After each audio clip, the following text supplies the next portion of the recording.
বাচ্চারা অনেকদিন ধরে আবদার করছিল। তো ফাইনালি আজ ওদের আবদার পূরণ করে ফেললাম। চিলি চিকেন, ফ্রাইড রাইস আর ভেজিটেবল। তো এখানে আমি ভেজিটেবলগুলো কেটে, অ্যাকচুয়ালি আমি না, ভাবির আম্মা কেটে দিয়েছে, তো আমি এখানে সিদ্ধ বসিয়ে দিয়েছি। আর বাকি ভেজিটেবলগুলোর জন্য আমি রাইসের জন্য কেটে নিয়েছি।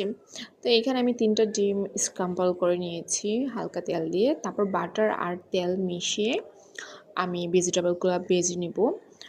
বাটারের সাথে তেলটা দিলে একটু ফ্লেভারফুল হয়। তেলটা দিলে মানে ফ্লেভারটা অন্যরকম থাকে, তার জন্য বাটার ইউজ করেছি।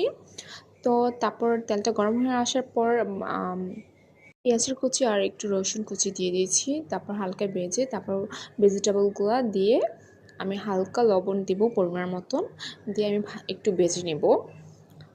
অ্যাকচুয়ালি রান্নাটা হচ্ছে সম্পূর্ণ নিজের উপর ডিপেন্ডেড করে কীভাবে রান্না করবেন আপনি নিজে।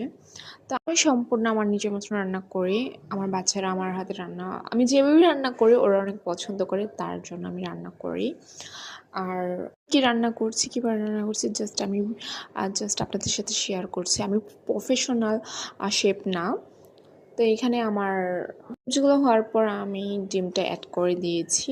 ডিমটা অ্যাড করে একটু আমি মিক্স করে নিচ্ছি। মিক্স করে আমি দেন রাইসটা দিয়ে দেবো। রাইসটা আমি আগে থেকেই সিদ্ধ করে আর ঠান্ডা করে নিয়েছি, অনেক ঝরঝর হয়েছে। দেন আমি রাইসটা এখানে অ্যাড করে দেব। তো প্লিজ আপনারা যদি ইউটিউবে দেখে থাকেন আমাকে সাবস্ক্রাইব করবেন, আর যদি ফেসবুকে দেখেন আমাকে ফলো করবেন। আমি একদমই নতুন, আমি কিছু জানি না, বুঝি না, জাস্ট অল্প অল্প করে ভিডিও মেক করে আমি এগুলো ছেড়ে দিচ্ছি। প্লিজ আমার পাশে থাকবেন।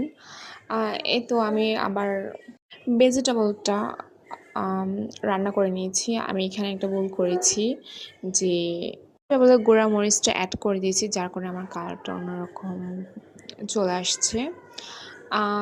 ম্যাটার না, আমরা বাসেই খাবো। তারপর ভেজিটেবলটা অ্যাড করে আমি এখানে পেঁয়াজটা অ্যাড করে দেন ডিমটা অ্যাড করে দিয়েছি।